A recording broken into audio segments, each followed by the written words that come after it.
português, eu não tinha perguntado. Okay, in English, yeah, fine. Pode ser, né? Sim, sim. Second nature. Yeah, yeah, yeah.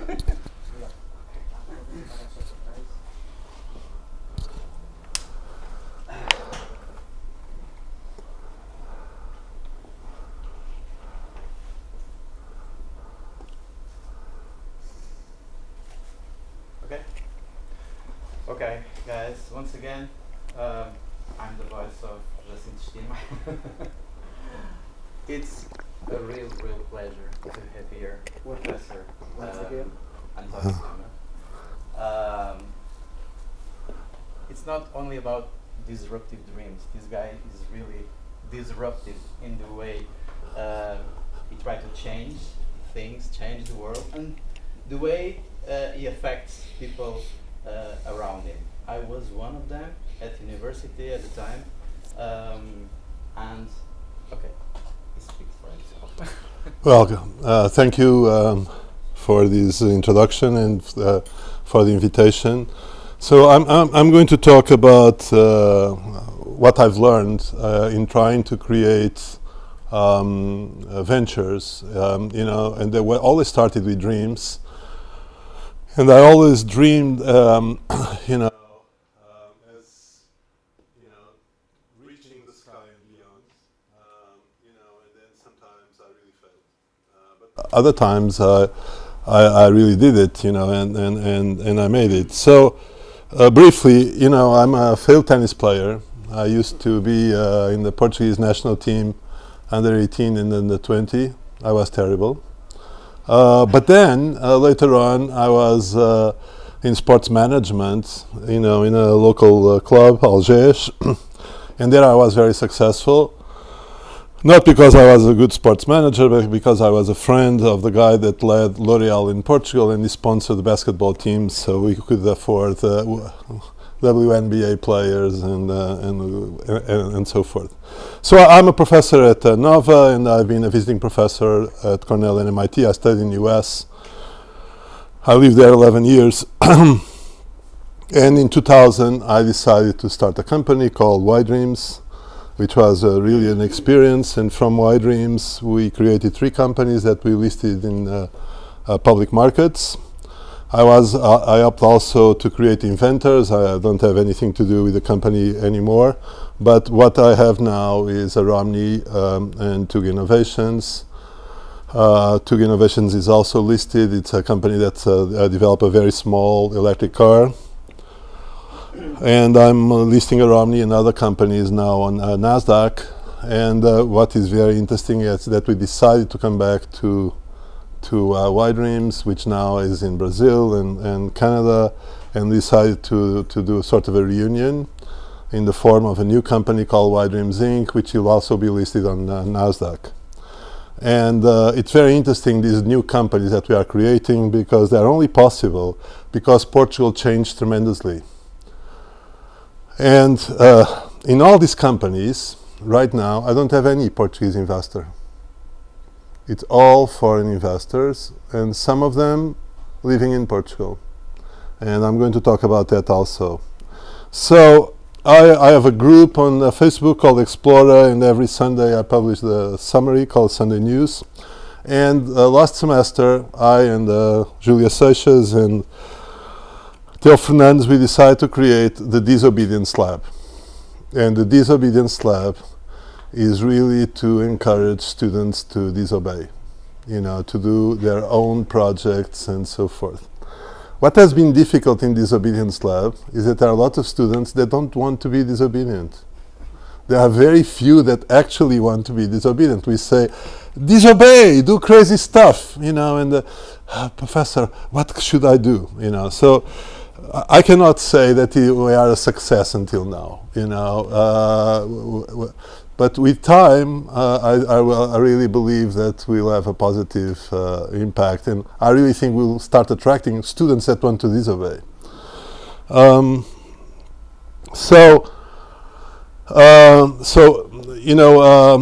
was at Nova. Nova was FCT. Now it has the pompous name of School of Science and Technology, in English, And basically, we had a group called Gaza, which is the worst name you can imagine for anything, and the research group. No marketing concept at the time. And basically in the 90s, it was a very exciting time because we could, and Miguel was there, they were crazy times, and we could explore the craziest stuff like virtual reality with head-mounted displays, which the cost at today's worth were like 12,500 euros, and the quality was horrible, but we were really excited because we were creating a new world. And so this was beginning, and this allowed to train lots of students. And it's very interesting because the guys that were partners of us back then, lots of them were Portuguese Americans that I discovered by chance. For instance, I looked to Netscape Navigator, I saw Caravel, and said, the designer has to be Portuguese, and he was. And and then I discovered that this first book of virtual reality was by Ken Pimentel and Kevin Teixeira, and these guys their parents came from the Azores. So it's very interesting because we created a mafia then, which is still alive now. So Ken Pimentel was at Sense8 and then Autodesk. Now he's a key guy at Fortnite at Epic Games. Brian Cabral was a guy in Silicon Graphics, went to NVIDIA, now he's a key guy at Facebook. And several others. Tony Fernandez was the guy at Netscape. He's a key guy in the Google product sort of ecosystem. So the great thing is that like 30 years later, we still work with those guys, and we are older but still alive and kicking. So my talk was very much inspired by a documentary I saw on Netflix about the NBA. So there is a strike on the NBA, and the rookie players that were expecting big contracts to buy houses for their family and friends don't have money. It's a disaster. All their lives expecting for that big paycheck, nothing. So one of the guys goes and visits his coach in the Bronx, and the coach says, well, we blacks, we dominate basketball. But then the whites developed a game on top of the game called NBA. So my reading of the world is that it's exactly that. Lots of us are craftsmen, and then there are some guys that develop a game on top of a game. So a very good example in Lisbon is Pastéis de Belém, the pastries, where they are craftsmen, and there are lots of people buying Pastéis de Belém. And then you see Starbucks, and not that many people are there. The thing is that Pastéis de Belém plays the game well, very well. Starbucks doesn't care about the game. They play very well the game on top of the game. The branding, the marketing, the logistics, the financing, okay? And what happens, I discovered that too late in life. So we are trained, in general, just to play the game. And there is a game on top of the game. And that is really, really important. And it's very important that people are trained to do that. The thing that happens, and I think the major difference from the US to Portugal and Europe in general, is that the kids start playing the game on top of the game very early when they start selling the lemonades in the street. They learn, that you need to do a very good lemonade, but you have to be well located so people go through him. The price has to be adequate. They understand. They start understanding the game, and we don't. So what is the major problem also of the game we play in Europe? And I'm talking about innovation, and I'm talking about universities. And these slides are not mine, are from Alexander von Gabin, who was he is a great scientist and entrepreneur. He's with the Karolinska Institute, but he was the chairman of the European Institute of Technology. And he presented this slide and he said, well, in Europe, we still follow Francis Bacon model. So people do academic research, basic research, sometimes it becomes applied, and then we hope by miracle that there will be added value. and it doesn't work out. It's not true. It doesn't work. So yeah, the awful numbers. The European Union invested trillions, and the largest tech company in Europe is like 70 in the world. We are crushed by the Americans and the Chinese. And this was because after the Second World War, the Americans changed their research model. And he calls it the Californian model. It's true that at Stanford, Frederick Terman, who was the dean, started encouraging the professors to start companies. But really, the major changes happened at MIT because the president at the time, Carl Compton, said, well, a mission of MIT, besides all the others that universities have, is to create new industries. We have to create new industries. So professors should create new industries, students should create new industries. So imagine as a student that you go to class, and instead of repeating what the professor says in class in test, you have to create a new industry. I mean, I want to create a new type of boat that uses currents, or whatever. So basically what you do, you look to the old technology, you look to your dream, and you do research to go from A to B. And that research can be, pure research, fundamental research as well. So the difference in model has unbelievable consequences. I mean, we cannot compare Europe with US because they have lots of funding and also funding from defense. But if you look to output of MIT in the last 60 years, it's unbelievable. 90 Nobel Prizes, companies that generated 4.3 million jobs, 1.3 trillion euros of sales every year. It's impossible to compare. So the model is a huge problem that we have. And as a result of the model, this is MIT, and these are the companies that are nearby. Okay? And look to our universities and look to the companies that they have nearby. There is no comparison. And besides, many of these companies were created from MIT students. And so people here say, no, it's horrible to have companies around the campus and so forth. I mean, MIT has pure research and social science research of, world class.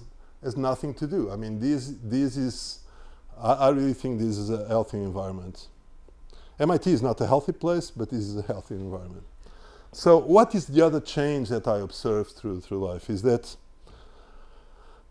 there you are encouraged to dream. What do I want to do? What I want to be? What is my dream? And in 5 years, which product I imagine? And then you track back. What is necessary to reach that? While most of our teaching is deductive and inductive. So when I arrived in the US, I was very surprised because in the first class, the professor asked the students, what do you want to be in 20 years? At the time, I didn't know what I wanted to be in like 1 year. I wanted to enjoy life, that was it. It was my goal. But my classmates wanted to be politicians, CEOs, Nobel Prizes. It was incredible. What is unbelievable is that when the web started, I Googled them and searched what had they done with their lives. So there was this guy which had a wooden leg because he had a mine in the Vietnam War. And he wanted to be governor of Alaska. At the time, I had to contain myself. I imagine in Portugal, who the hell would say, I want to be governor or prime minister? I mean, they may want, but they don't say, they'll be ashamed. This guy, no. He was governor of Alaska, and now instead of a wooden leg, he has a tungsten leg, and he receives money from the company that makes those legs. So the thing I realized that all of these guys fulfill their dreams. I mean, I'm not advocating US. I didn't want to live there at all. I don't like the American life. I think America has lots of negative things. I'm just talking about the positive things that I think, can be used. So one very important thing, if you are in this business of dreaming, is that you need to know what you dream about. And there are lots of people that dream. And one very interesting thing is this future tech periodic table, because these are dreams. You know, if you go there and you click, you are going to see, you know, what are the dreams in the different technologies, the craziest dreams that you could find. And that's very inspiring. So what is my game? You know, so basically I had lots of games through life. But at one point, I thought, well, one day we'll move from this 2D screen to the 2D-dimensional screens, you know, and this flat web and this data web to the real world. And how do we do that? You know, what would happen if we really focus on the real world? You know, and I thought, well, one very important thing is to give some intelligence to objects. You know, and the bottle is so stupid now. I mean, you only have a barcode that tells you the price. Right now, through the barcode, you can get other data. But so we start imagining how we bring intelligence to things. So the first thing was augmented reality. You know, right now with the QR code, you recognize the QR code and you can get anything. You give some sort of intelligence to the bottle. I mean, you can have add sensors. You can, you know, embed the bottle in a robot. So we look to lots of ways to bring intelligence to objects, to surfaces, and so forth. I mean, there are lots of people that then come and call names, Internet of Things, or Internet of Everything, or reality engine, or reality operating system like Apple does now. But really, that was our goal, you know. So we start working in different areas. And the first thing we realized is that we need to anchor this, and the anchor are geographical positions, you know. So outside you have GPS, despite errors, and we start looking to indoor positioning systems. How do you know the coordinates of where we are looking at? And so we developed work about that, and that enabled us to imagine, you know, what would be the world with augmented reality. And it was very interesting because this was a time, 2010, we were discussing with the Israeli company to merge, and we were discussing a platform for people to one day to do just that. You know, you look to things and you have digital layers that superimpose information on what you are seeing, but you can also have computer programs in those digital layers, and so. We realized very early that this one day will happen. What happened to us is that we signed an agreement with the Israeli company, but the venture capital fund from US that was sponsoring the deal basically backed off at the last minute. The Israeli company, you know, we were with Bears, the Portuguese bank that went bankrupt. We almost went bankrupt as well. But the Israeli company received 20 million from the Israeli government, and now they are Apple. Okay, and you know, and we know exactly what they are going to offer. Last week, the Apple board approved Experience the glasses, the first glasses that are going to come up. There were guys that start, you know, sort of spilling what they are going to offer, and it's going to be really fantastic. And it was our dream, but it's a dream that where we cannot play the big game as we hoped. So from my experience at university and at a company, how do I think we can operate? I mean, right now Portugal thinks that by doing entrepreneurship competitions, you get new ideas, and then you get new businesses and so forth. And I don't think so, because most of these competitions, what you get are mostly copycat ideas from others. I really believe, you know, and I think that is the huge advantage that academic environments have, is that in academic environments you can you can do anything. You can think around, you know. So what is important, you know, you have the creativity, we have all these technological possibilities, and of course we have to understand, okay, there are people that want to use this sometimes. We want people to use this sometimes. So we create the early product ideation. And then, okay, if I want to move further, I need support. And I need support, and I can develop with a partner. You know, so for instance, in the Disobedience Lab, we are trying to have lots of different partners, like Epic Games, you know, and many other companies that are interested in this bubble. We can have a client, we can apply through research grants, or basically we do our own product development. But I like the idea of the products, you know, even if it's sort of a research product. I like the idea of a product, you know, it's something that we want one day people to use. So the thing is, and we started this at Y Dreams, we had like 35 ideas a month, and we can only follow a limited number. Right now I have a course, and you know, the first generation of ideas were like 60, but we had to narrow like to 12. So how do you narrow those ideas? You have to filter. It's sad sometimes. There are people that are going to have broken dreams, but you don't never have the resources for everything. So basically, and I'm speaking here as an entrepreneur, not a researcher, but the first thing is the potential. You know, research is exactly the same. What is the potential to change the world? Here, you know, as an entrepreneur, what is the market potential? Then I really think it's viable. Can you produce in mass?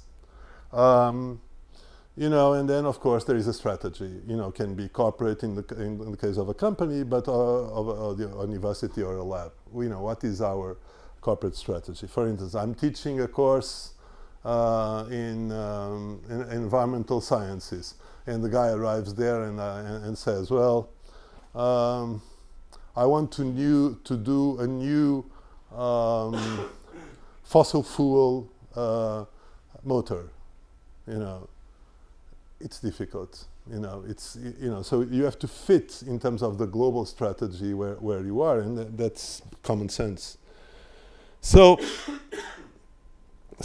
we follow this model. Academics are very good to call models. So for us, it was just a model, but there was a guy in Carnegie Mellon that called this model the excavation method, which is pompous.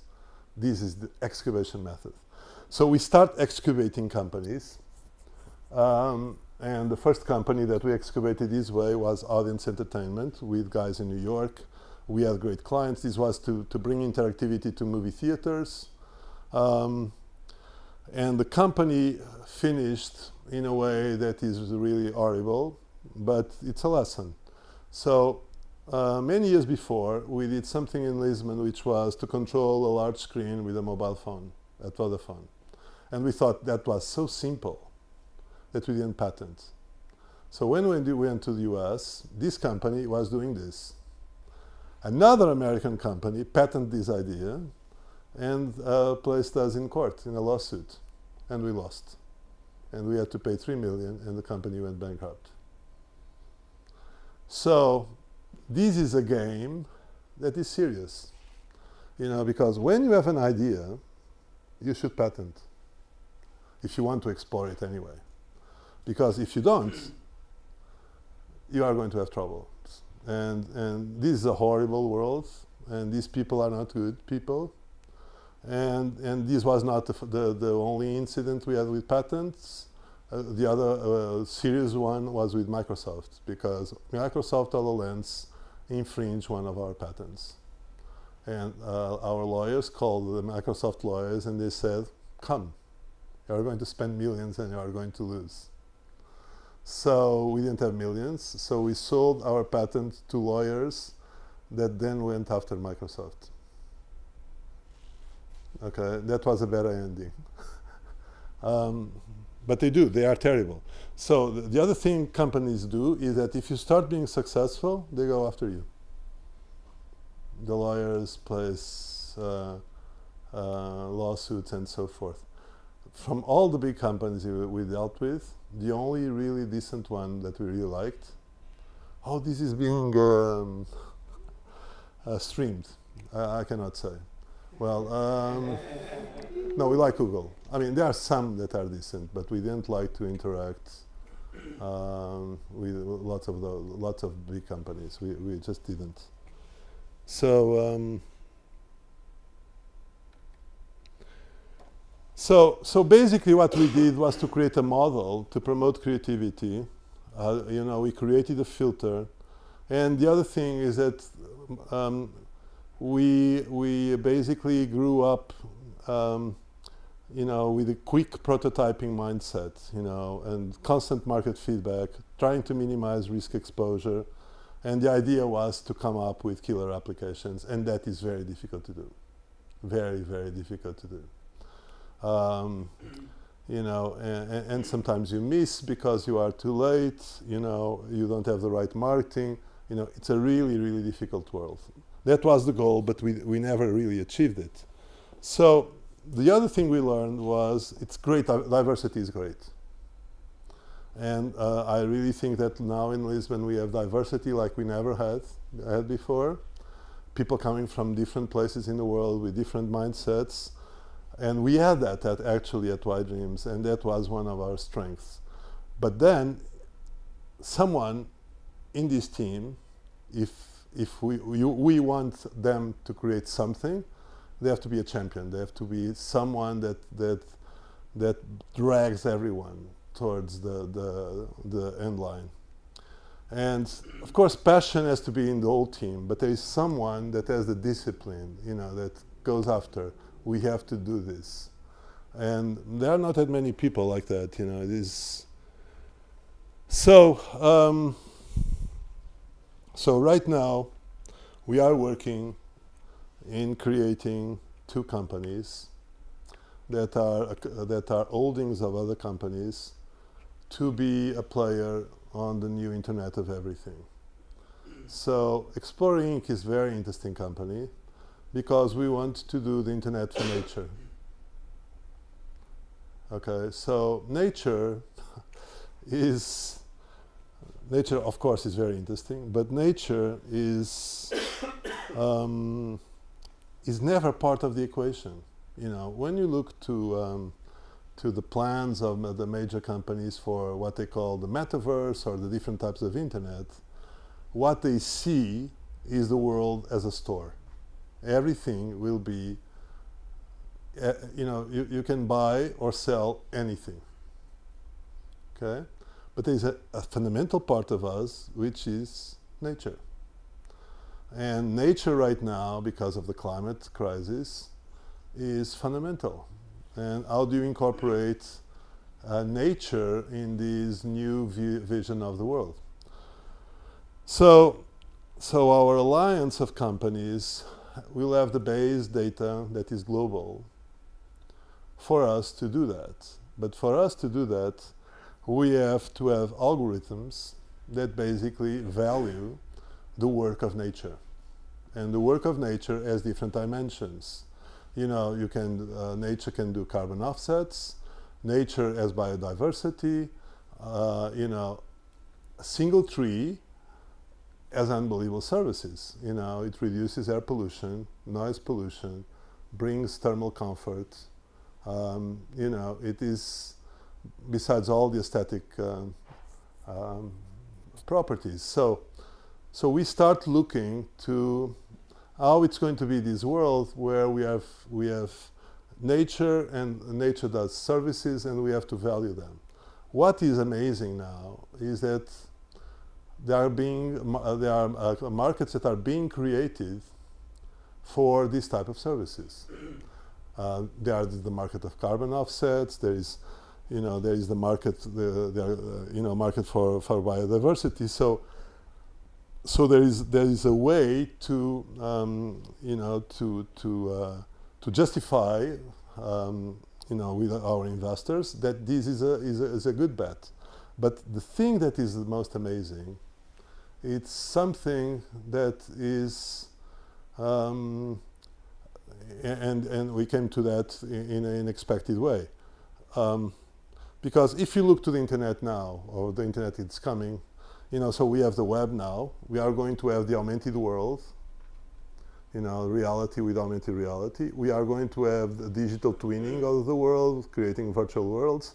We are going to have fictional virtual worlds, games and so forth. And then we have another layer, which is the crypto layer. And now everyone, because of the crypto crash, everyone thinks it's dead. But the crypto area has a very important component for the future of the internet, which is blockchain, and the fact that many of the physical items, the virtual items, will have digital representations that in reality are NFTs, can be called whatever. And NFTs have associated smart contracts. So this means that we can have a completely different view for everything, including nature. Okay? I can have an NFT of a tree with a smart contract. If you cut a tree, you go to jail. In Christmas, you can take a flower. I mean, whatever. We can always associate to every entity NFT and smart contracts. And moreover, you can connect these smart contracts to legal contracts. And so, for instance, if you have a piece of land, you can have an NFT that represents that piece of land and smart contracts connected to the legal contracts. The importance of this, this is important to start with because we are going to make an effort to store on the blockchain things that are fundamental. Another example are prescriptions of medicines. You can have an NFT for aspirin, with all the instructions and smart contracts. If you take so many pills, the pharmaceutical company is not responsible for what's going to happen. And that's an example. So we start thinking in this way, and we think, well, these will tie to nature very well, because what is going to happen is that we are going to go to an individual-based world. You are going plant by plant, animal by animal. So one thing we did also was to create these projects for students to think about it, different parts. So we started with, with reasonable projects, how to protect the Iberian lynx, for instance, what is going to happen to the bees, to crazy projects, because there was a guy that proposed to bring elephants to Tapada da Ajuda. I want to save elephants, and here in Lisbon there is this great place where they could be. So the advantage of this 3D world is that people can see the impact that those elephants will have. So Explorer Inc. is very much that type of company. This is a new internet directed towards nature. And Wideams Inc. is going to be something really different and exploratory, and comes from work that we developed a long time ago, which was based on learning from what you see, in the world, on film, on TV, and so forth. And from that, to build games, all kinds of games. So, for instance, a very simple example. You are watching a documentary from National Geographic, and you are seeing predators and prey. What are you learning? You are learning who are the predators, who are the prey, and the behavior and interaction rules between the two. And if you learn that, and you quantify that, then you can predict. Moreover, you can go from this linear model, or a linear mode, to a 3D interactive mode, and in the middle of the film start placing predators and prey with the behavior and interaction rules that you learn in the middle of the film, and the film becomes interactive. So now we start imagining how that could happen in many, many areas. Okay, so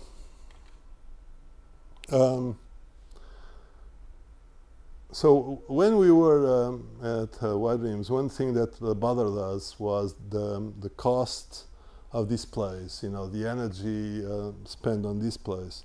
So we created this company based on print electronics that prints the lowest energy consuming displays in the world.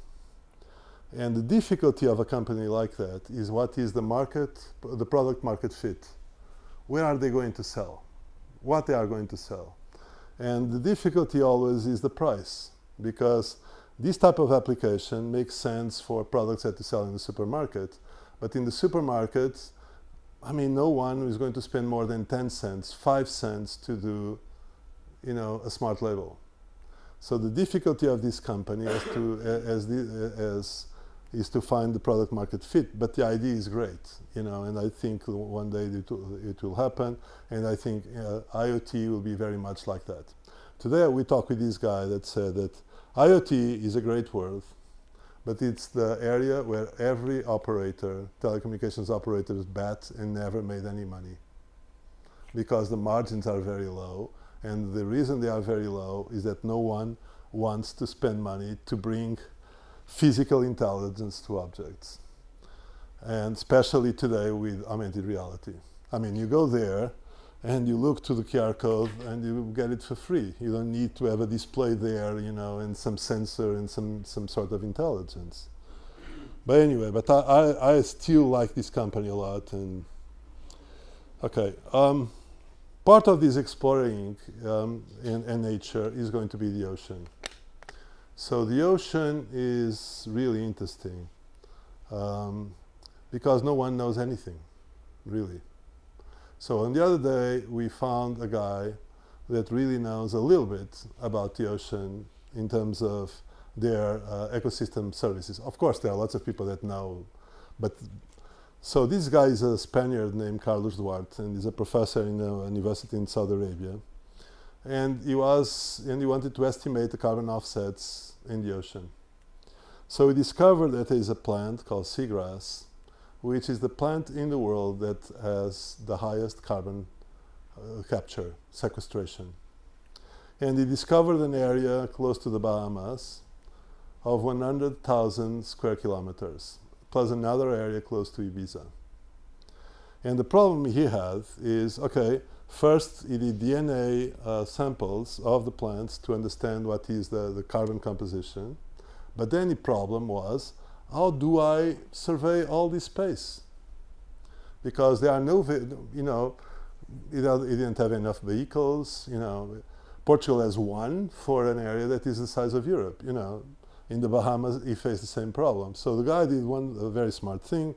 He found a guy that knew, interacted a lot with tiger sharks. So he placed cameras on tiger sharks, and the tiger sharks mapped the whole place. And in Spain, he used turtles.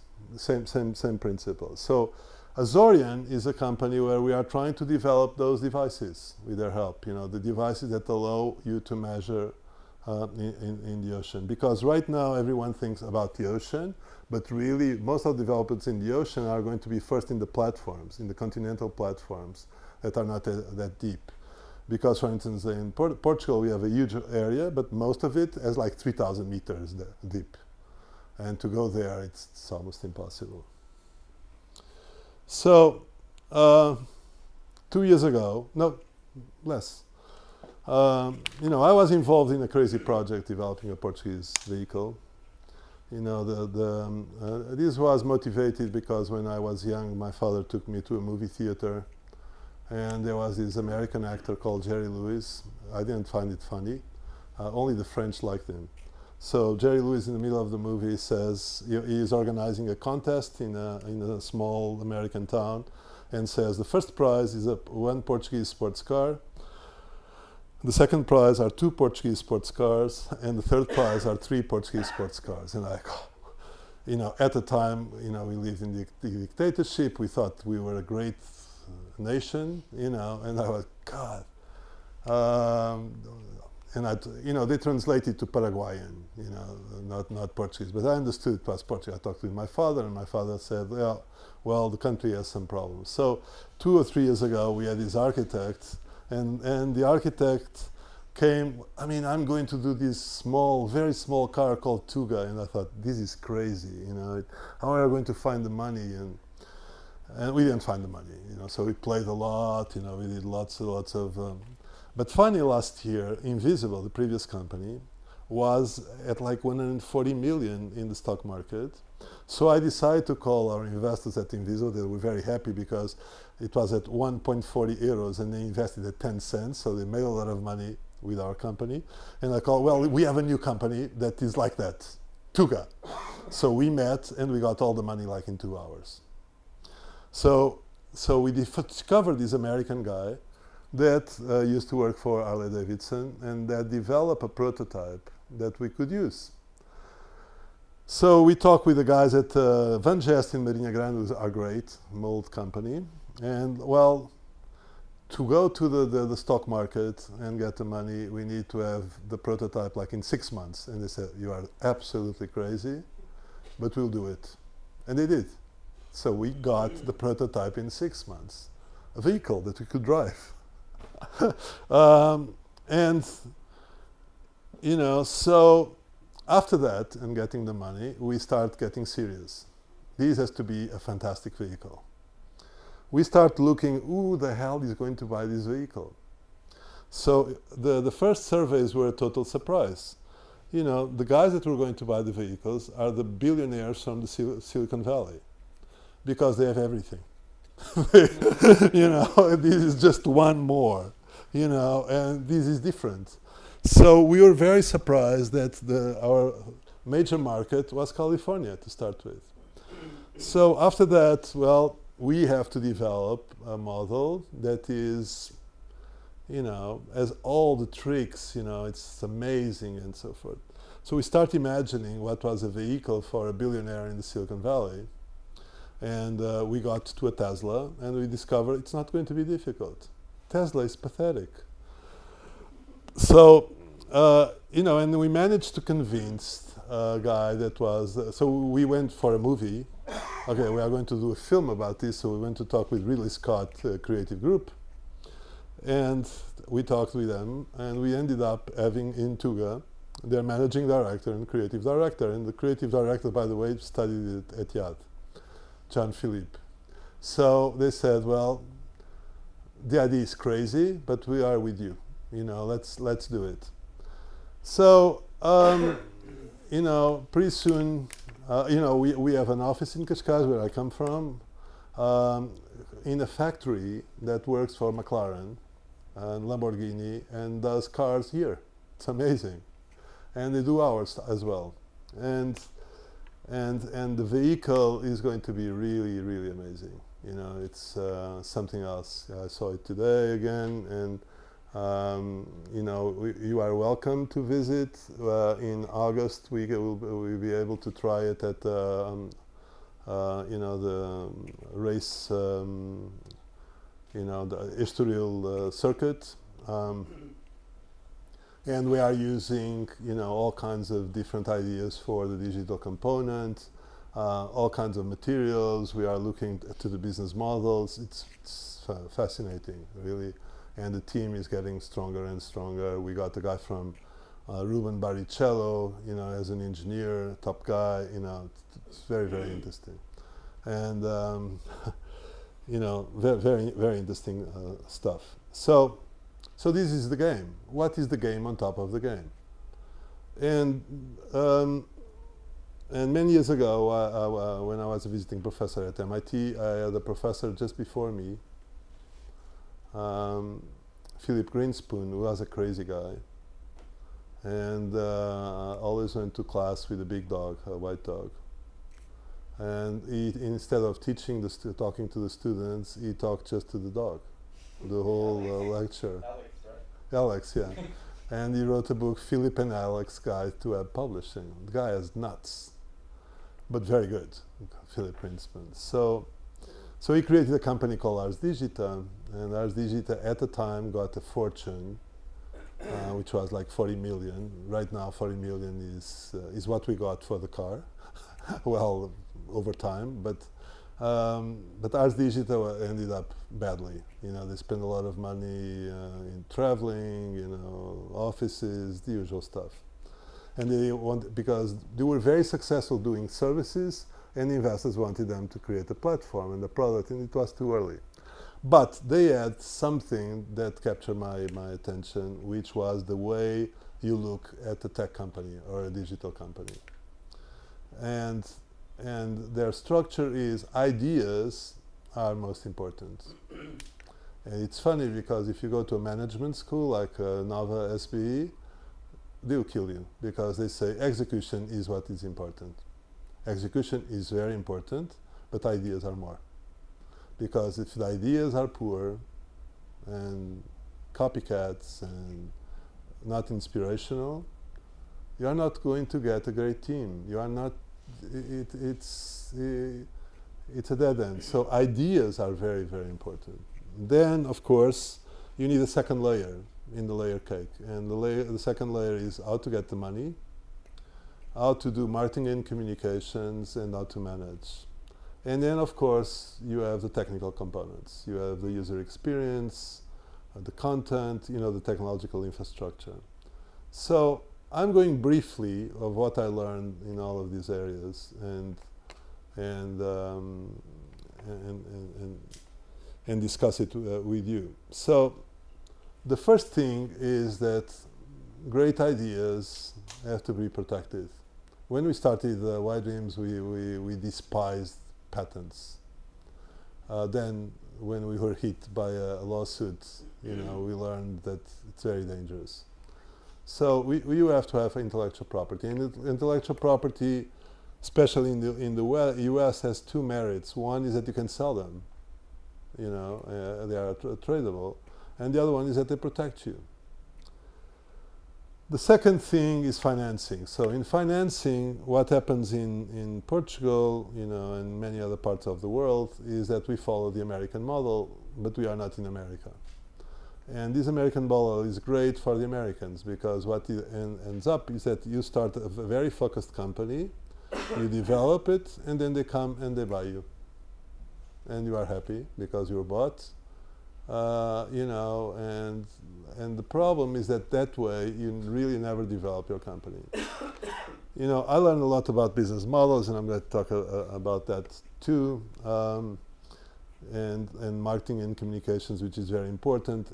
But really, and of course I'm biased, the secret of a company is to have a fantastic technical pyramid. Is the technical side. Of course, you have to have great management. But in this day and age where the companies are international, if you start from here, the technical pyramid is very important because then you can hire people for the management positions and so forth. And for instance, all the companies I have now, all the CEOs are American. We have lots of foreign people in the company, also in the technical pyramid, but the strength of the company is that we know how to develop something new. So intellectual property is sometimes it's ridiculous, the patents you write, but it's a skill that is important to learn. And I can help anyone that is in this business because I had lots of experience, because over the years we filed, 80, 90 patents by now. Right now we are filing a patent every other week with Tuga. Every other week we have a patent. And we really think it's critical. The other thing is trademarks and copyrights, of course. And so this gives you an idea why you cannot read probably, of course, but basically these are the technology of invisible. So basically each layer is patented, and the aggregation is patented. So it's all, and we have a industry secret. So sometimes it's not intelligent to patent things that make a difference and should be secrets, because when you patent, people will know that you have it. Okay, so this has a multi-layer architecture with several patents: patent for the integration, but with an industry secret in the middle.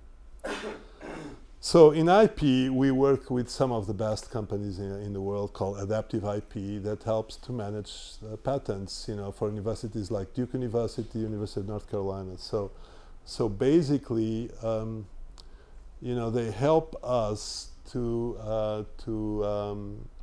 select the areas where we should work on patents, where we should apply. They basically also evaluate, our portfolio. What is the valuation? They tell us about opportunities of buying patents from others, and most importantly, how to monetize intellectual property. And you can monetize in two ways. You can license it, so people pay a fee to you for the rest of your life. So, for instance, University of Florida that did that horrible thing called Gatorade. That juice, they receive 30 million every year out of licensing the patents of Gatorade. Every year, it's a rent forever. Well, forever, the patent only lasts 20 years, so probably by now they don't receive it anymore, but at least for the life of the patent. But the other thing is that you can sell the patent, and usually you can sell the patent around 250,000 euros. If you sell the know-how, you can go to 1.5 million. Of course, there are lower cases and upper cases, but in general, the average is about 250,000 euros for, a patent. So, in the financing and the business model, the business models, everyone converges always to the same. Everyone wants to do subscriptions. Everyone wants to have recurring revenues. The software as a service model and so forth. And this was a learning process for us because we came from a completely different world. We did a project and we were paid by the project and we were paid by the hour. So for instance, one of the things that universities don't do well is that universities create intellectual property but are paid based on the number of hours that they use to complete a project. And and the way to evaluate the intellectual property is very much more in this logic of getting recurring revenues. You have a contract with someone that pays you every year. So the other thing is, if you have an idea, you develop a prototype, you patent, but then you want the world to know about your idea. And and basically you use three types of media. Your own media, your web presence. The media that you pay. Right now it's horrible, but you pay almost everything. So for instance, if you go to a major publication, they may publish without what you want without paying, but then they ask a huge number, like 50,000 euros to have an image. So paid media is always there. It's very rare that someone writes about you in a major publication for free. For a while that happened, but it happened if you paid an agency that knew the people in those means. At White Dreams we were very fortunate at the time because we really had people that wrote about us without paying, but that are the old days. Right now everything is paid. But sometimes you are, as I mentioned, you got lucky and you do something so good, so viral that people publish media about you. And what is really fundamental, and you are in a very good school for that, is to generate buzz for your product, and that is the importance of having a remarkable video. Everything you do, you have to have a remarkable video. The video is the anchor that you have to use because, so you have the video, you have the social media, basically spreading the world, and then you drive everything to your site. Site is the cathedral, but everything starts with the video. On Instagram and other channels. But so that's the reason we went to get the guys from Ridley Scott, because they work at the highest level for Nike, Heineken, and many brands. These are guys that are going to create memorable videos about Tuga. And they were going to be memorable. You know, you are going to look to Los Angeles, and suddenly, instead of all those cars, we have Tugas, and the traffic is fluid. You know, you are going into the road, and you see the emissions, the black emissions of every other car, and you are pure because you are electric. You know, so remarkable videos are about stories. You know, so stories are essential. Lenny Kravchivsky was the guy that basically did Airbnb, is very good. So is John Philippe, you know, the guy that studied here. You know, he's a great storyteller, he's a great director, he has done fantastic work. And one thing that is really critical, as I mentioned, is the people you have working with you.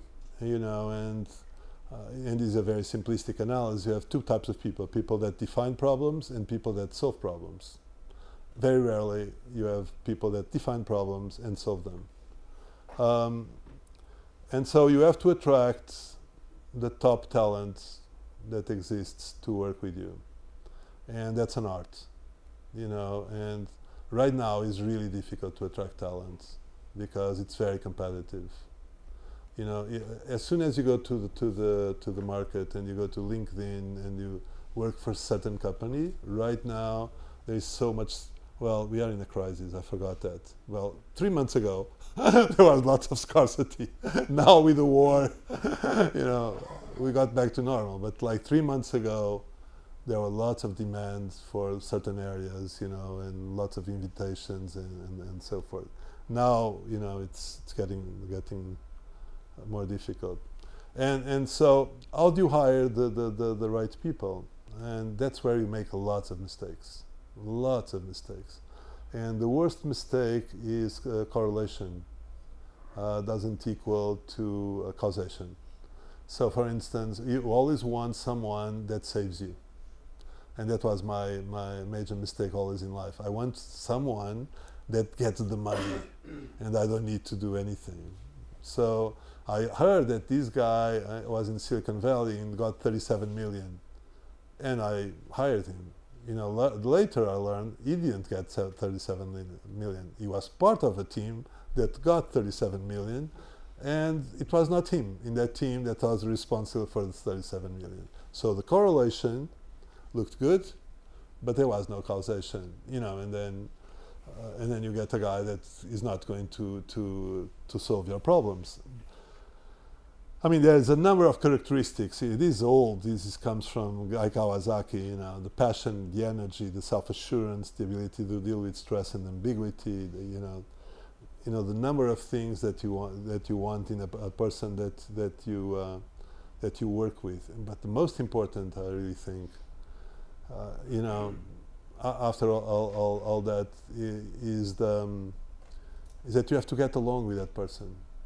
You know, sometimes you say, well, this guy is so good, I'm going to work with him. I cannot take him, I cannot stand him, but I have to work with it. It's always a disaster. If you don't like the person, forget it. You know, don't work. It's always a pain. So right now there are all these exercises that you have to have your dreams in 10 words. You know, I Combinator requires people to write what you want to do in 10 words. You know, Amazon leaked sort of a writing guide where a sentence cannot have more than 30 words. If there is a question, a guy from Amazon can only say yes, no, a number, don't know. You know, so there is this logic that you have to be able to explain in a very simple manner. So right now we are working, for instance, with American investors, and the work is, this has to be, everyone has to understand what you do, you know, what you do. I think that is important. But the other thing I realized also is that although that is important, you have to have the depth, you know, and you have to show the depth. So for instance, I have these very talented students that are working in the visualization of emissions of cars. So they could present a project in a very simple way. We visualize car pollution. That's all what they do. But what they do is much more sophisticated. They use AI to infer, the registration plate. From the registration plate, they know the model. From the model, they know the emissions. With emissions, they use, fluid dynamics models and the velocity of the car to determine the plume. Then they add the plumes. They color the plumes. It's much more complicated than that. And so their proposal for EPIC has this very simple thing, but then it shows that there is depth. And so depth, I really think it's important. And the other thing is, when you have ideas, someone is going to sponsor you, is going to help you, is going to pay to give you money, and so you have to know what to answer. First of all, you have the capacities to, you know how to do this. You have someone in the team. You can really what you want to do, and then where is the money coming from in the end? Are you going to do that for free? Who is going to pay? I'll do it. So the worst thing that can happen to you is the timing, and the worst part is to be ahead of time or late in time. People already did it, or you are too early. Because if you are too early, what would happen is that if you are somewhere in innovation trigger, this means that you are going to have like 10 years where you are not going to make money, and you have to have the means to survive during those 10 years, and that's a lot of time. So the other thing that everyone is concerned are the competitors, So one very important thing is that if you have an idea that no one did, investors are going to be very worried, because this means that there is no market. It's the other way around. So what you want is to work in an area where there are competitors. The only thing is that you are going to do better than your competitors. And what happens in tech is that most of the competitors are lying. You go to the sites, world leader, this software does the, So my students now, there are students working with holographic products, and they say, well, I got this company, it's fantastic, I saw the site. I mean, do they have a product? And then you realize that they don't. You have to write to them, they will come back to you. This is a sign that they don't have. They are developing it. So that happens. So how does the world work, and where are you, What is surprising to me is that the Americans imposed a mental model that everyone follows. And that the mental model is even universities. Okay, so we go to any Portuguese university, they have competition for startups, And the idea is always the same. You have an idea, and you try to have angels funding that idea. Okay? And many times you don't get funding. But when you do, even if you do, only like 10% of those companies survive. And then they get venture capital. And of those companies that get venture capital, many of them fail. Some of them are sold to other companies, and very, very few go to become billion-dollar revenue companies. And so they convince the world that this is the best model. So what happens in Portugal and many other countries is that investors invest in these new ventures to be bought, basically. They are very happy when they sell the company. And of course we have Spotify and very few other companies that are really successful. There is a major problem here is that really this model doesn't contemplate in Portugal and many other countries what happens really at universities where you have an idea, but you don't need 50,000, you need like 3,000 or 4,000 or 5,000 to do the prototype. And no one will have that money for you.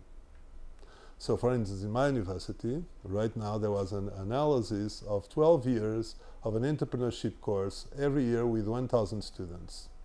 You know how many companies came out of this course, out of 12 years? 0. And why was that? Because they invited angels and venture capitalists to see ideas that are really in the beginning and that need a little bit of money to go up to a level where they are fundable. And that level doesn't exist. So right now there is a group of people in Porto that created Ephira Partners with that goal.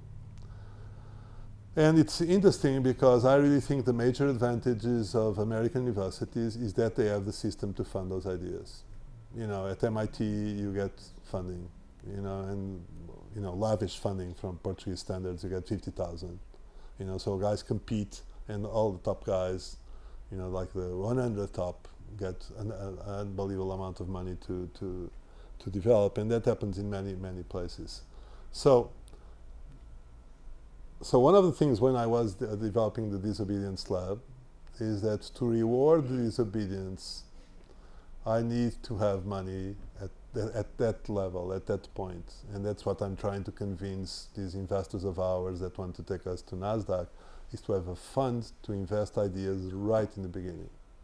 The other thing I don't like in the Silicon Valley is that there are better models, and the model we use for Tuga, we are you know, in all the companies we develop, we use a model that is very different.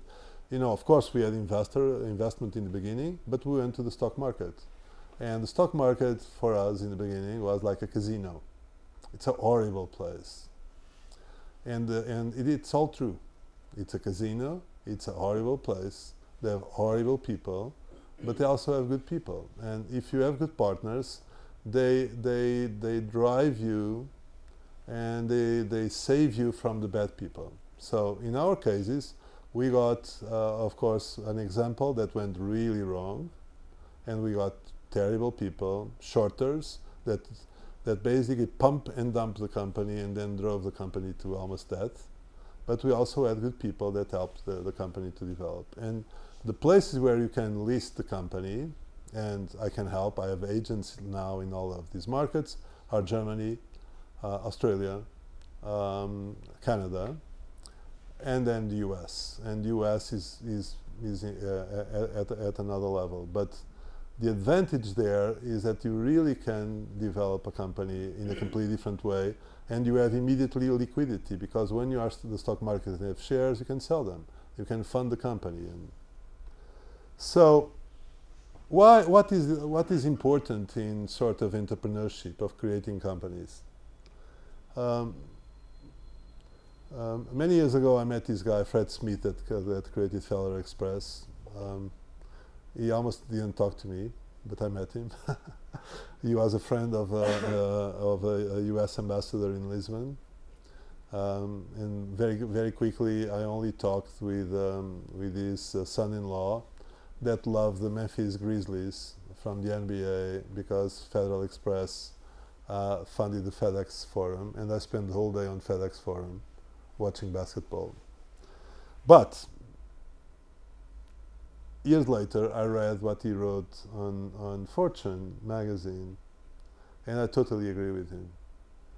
You know, entrepreneurs are the guys that change the economy. You know, sometimes I watch the TV and there is someone saying, well, what is going to happen is the Portuguese economy is going to go 3% or 2%. We are not going to grow, we have lots of problems, macroeconomic and so forth. And it's bullshit. Because what's happening now in Portugal is that there are two countries. There is that country, and then there is the country of entrepreneurs, the people that dream to create unbelievable companies that can change the country. You know, and they exist, as they exist in many other countries. And so I really think that entrepreneurship is fundamental to change the economy. and you have to have a very supportive system. And I end with an example from Dutch assistant of a Portuguese bishop in Goa in India in the 17th century. So he was comparing the Netherlands with Portugal, and he said, well, everything in the Portuguese expansion is driven by the king and the state. Everyone works for the king and the state, and it's financed by the king. I mean, of course, at one time that was not true. There were some private investors, but what happened in the Netherlands is that they created private companies. They had the first stock market in Amsterdam, which was created by people that was expelled from Portugal, and but they paid taxes to the state, and the result is that the Netherlands created a strong state, well-funded state. They created huge companies that we don't even dream of, and then a much more balanced society and wealthier society than we did. And and the difference is that they cherished and supported the people that wanted to take the risks, and they were entrepreneurs, and that is fundamental to happen in Portugal. And right now we are at a time where things were never as good as they are now. Of course, we are in a war, we have the pandemic, but we have now the talent in Lisbon in many areas. We have access to capital that we never had from different models, and the only thing, and we also can risk in a much more secure manner than we did in the past. We didn't know what are the risks. There are lots of risks being an entrepreneur. You have to pay taxes, you have to pay social security, you have lots of obligations which are a pain when you start a company.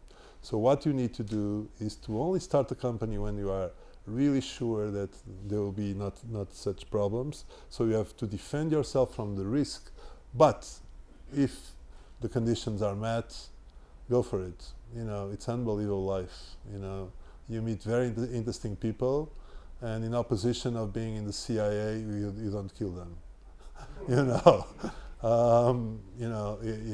It's really an exciting life.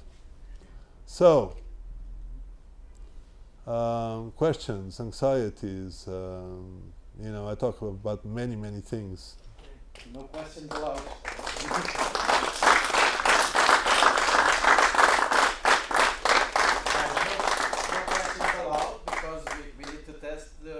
The level of disobedience from the audience, right? Yeah.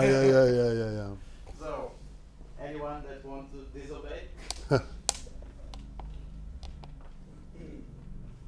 had a question. Yeah. What is in fact blockchain, and what is its use and importance in the future? Well, there are many answers to that question. There are people that think the blockchain is fundamental to have a decentralized society. I see the blockchain in a different manner because I start from another point. I don't start from a radical point. I start from we are building a new internet because we are going to have devices that we never had in the past. We are going to have glasses. So when I have glasses and I look to this bottle, I can see a digital layer in front of me that tells me everything I want to know about the bottle, and enables me to even order more bottles like this one, or share the bottles, whatever. Where does the blockchain enter?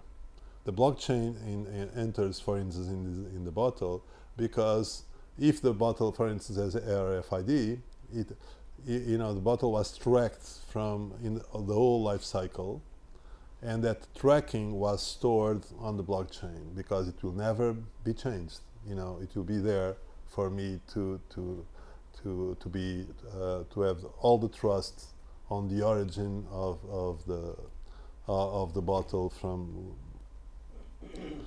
from all these its life cycle.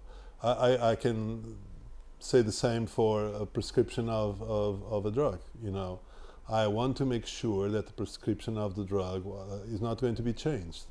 So where should I store it? I should store it in a place where it is going to be permanent, where it will be it will be impossible to edit. So we also see, for instance, in Tuga, we are working on mobility as a service.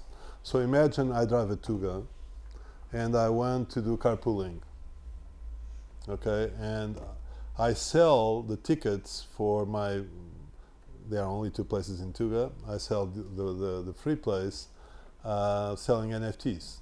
The tickets are NFTs. The advantage of the NFT is that it comes with a smart contract, which says, well, buy 10 rides by 100 euros. But the advantage of being stored on an NFT is that then I have an assurance that I drove with that person in the car on that day, and this brings a level of trust and safety. It's not like I'm going to get a lift for someone that I don't know and then I get killed. Here everything is stored, so you bring something that brings a level of trust and safety that didn't exist. I mean, there are many uses of blockchain, and I really think the importance of blockchain, in my perspective, is more than the decentralization. All those methods to basically do the verification of its value. I think the most important thing is that it's where you are going to store things that you don't want to be changed by anyone. It's the trust. It's a place that everything that is going to be there, it's trustworthy, and that applies to the number of applications is going to be enormous. Earlier, you were speaking about the copycats, but then afterwards you spoke. You guys shouldn't have like a disruptive idea and get one idea that already has. If you think you have a better idea, same idea, but you have. I understand what you say. So imagine, so there are different stages in life, So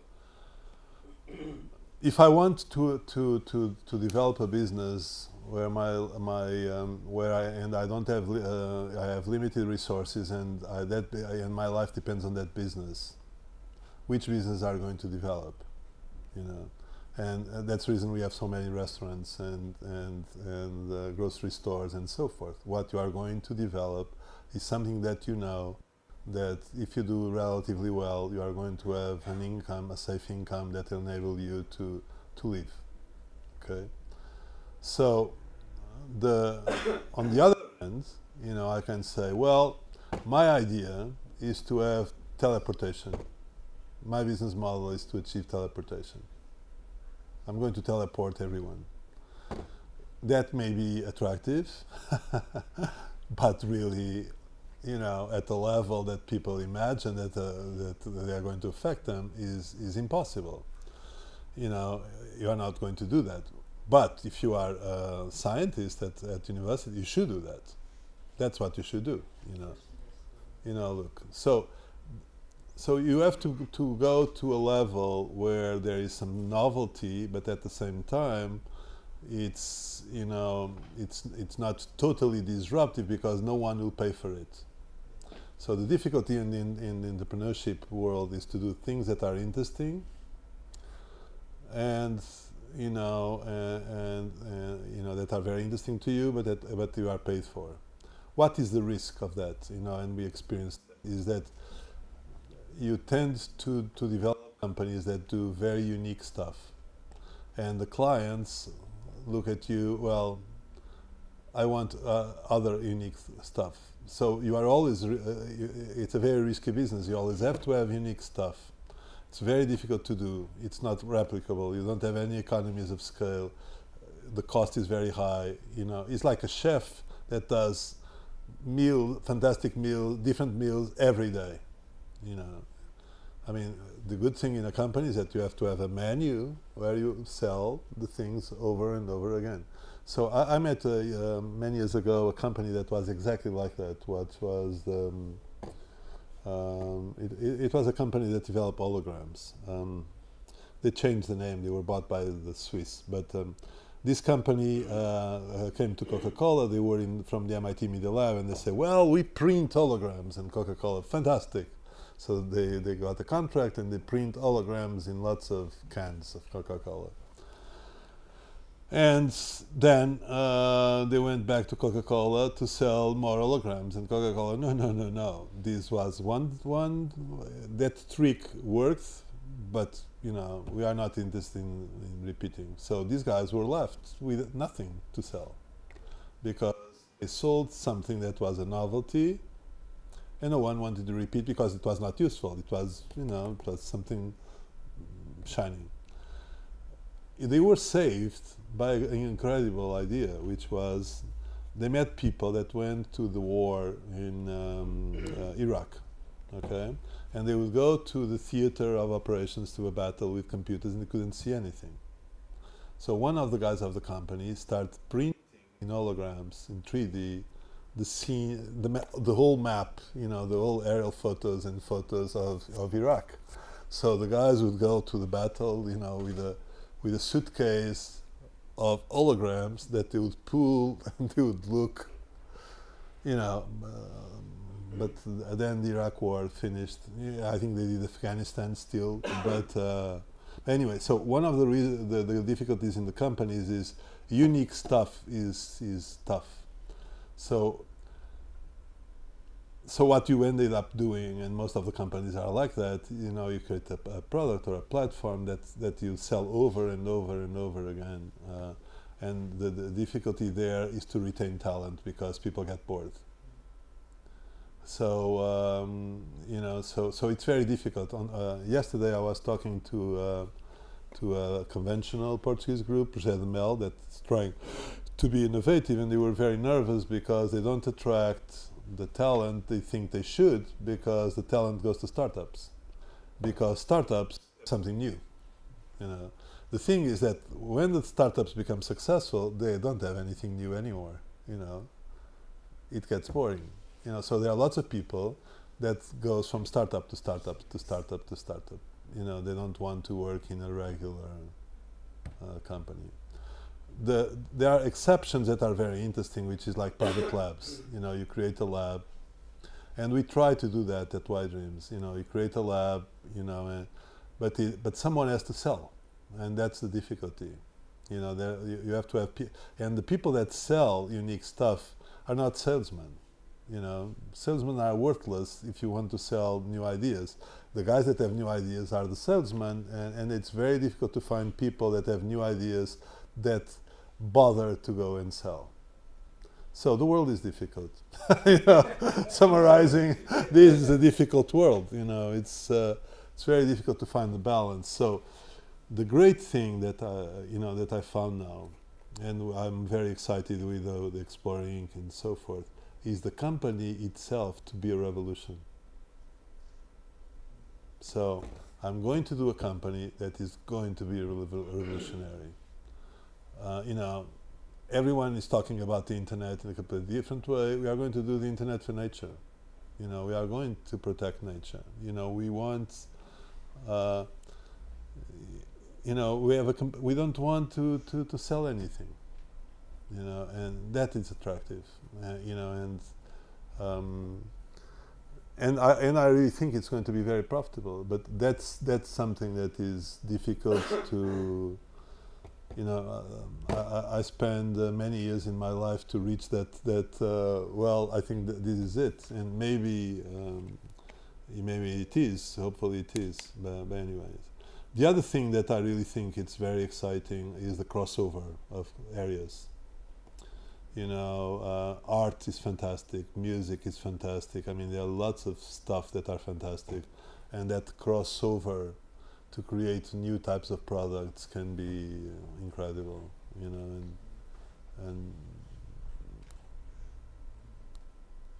just one final one.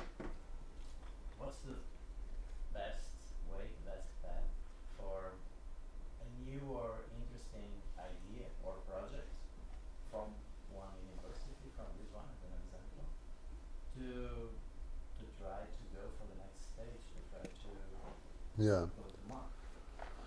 Okay, I think the best thing is to speak with people that are fantastic and can help you.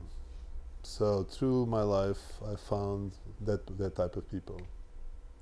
There are people in this world that are great, okay, and will tell you. And I can provide the names and introduce them. One of them that is now getting old, but is fantastic, is a guy named Jack Lang, who is the guy of Raspberry Pi, you know, ARM, you know, it's a fantastic guy. He was the technical director of the Pink Floyd, you know, was the technical director of the theater of the Monty Python. He has a great restaurant. I mean, he's a fantastic guy. So every time a student of mine has a promising idea, I ask Jack, and he's entrepreneur in residence at Cambridge University, you know, and said, Jack, what do you think? This is great, because he'll tell. This is great, this is rubbish, this is, sometimes he's wrong. You know, there are other people that I always look to listen. I think one of the best guys is Ken Pimentel at Epic. I really think that you should invite Ken Pimentel to lecture here.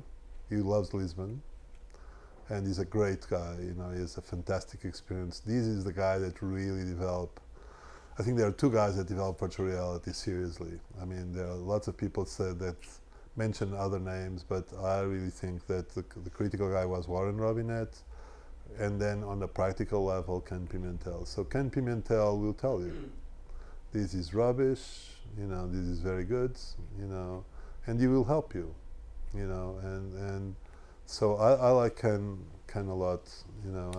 I really think it's great that he's still active, and there are many others. But I really think, first of all, you have to have a group of people that are like mentors, that help, that tell you. You know, and that have to be open, you know, so that's the first level. The second level is, okay, you are going to need support, you know, and some of these guys are very helpful because they have networks of people that place money. But I really think that, and that's my model on Disobedience Lab, you should develop a fund yourself. You should develop a fund and then manage it. Because otherwise, every year you are going to go after money. Is a pain. You have to do it once. You know, you convince a number of people, and you create a fund, and then you use and then you have the mentors and filters. You know, and then each one that deserves it is going to get some. And then the thing is the ecosystem. You have to have an ecosystem of people that help that people, because a person cannot do and know everything. So you have to have an ecosystem. You have to have someone that knows about patents. We have to know someone that is fantastic in Unity. You have someone that knows a lot about AI. You know, so you have to create the ecosystem of support.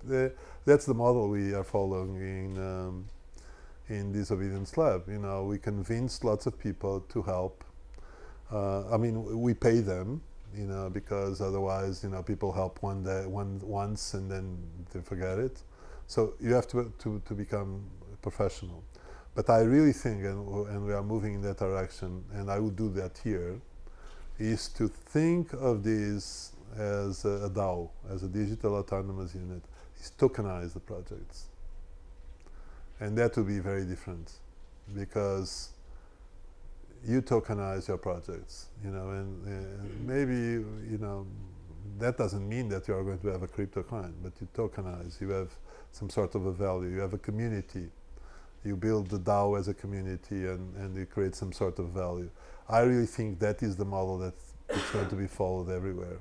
I mean, it existed before, a cooperative is that sort of thing, but it's more than a cooperative, and I really think, you know, there's a very interesting company in Lisbon called Mintbase.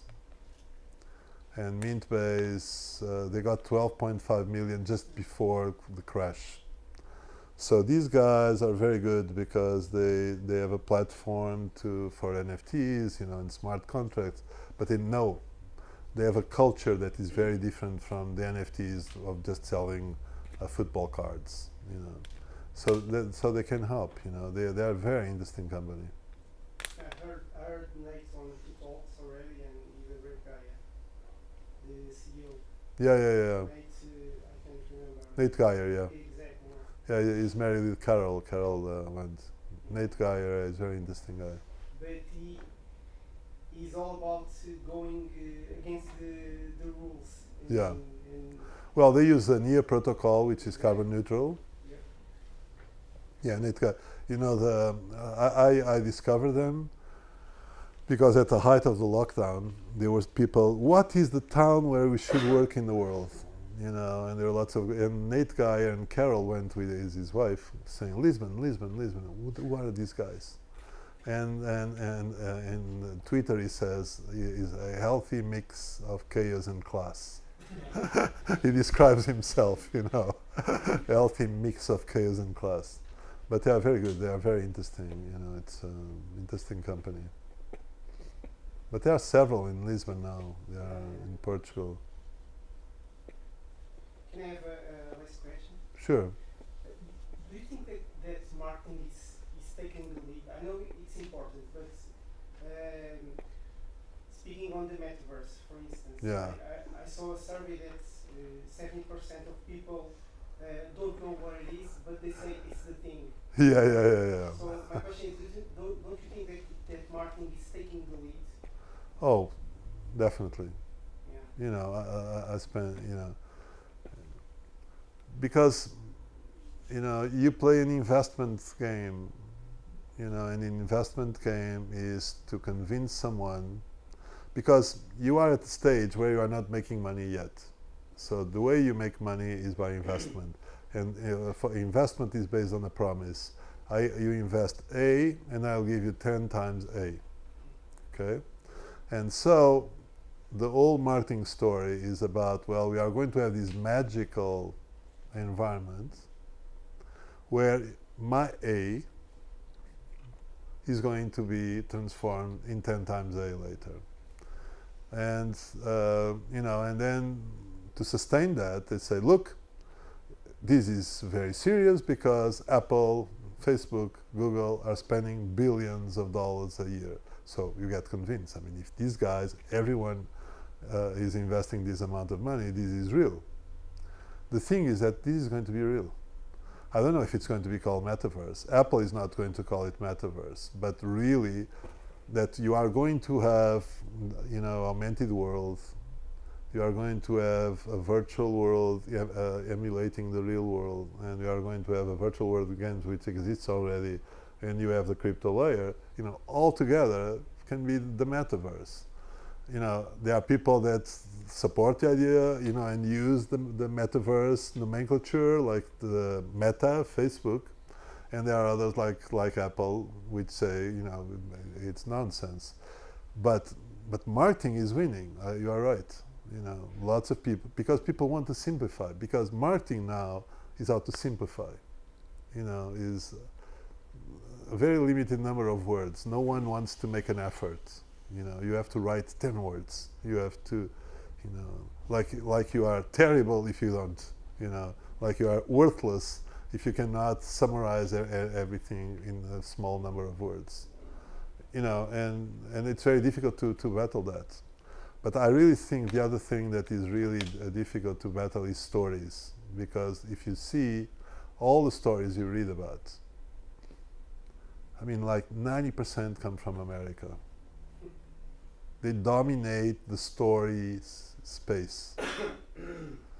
You know, and so they dominate our brain. You know, it's, where are our stories, you know? You know, the story part is really, really important. And they created this story about, marketing is about stories that everyone understands. Once again, thank you. Okay, thank you.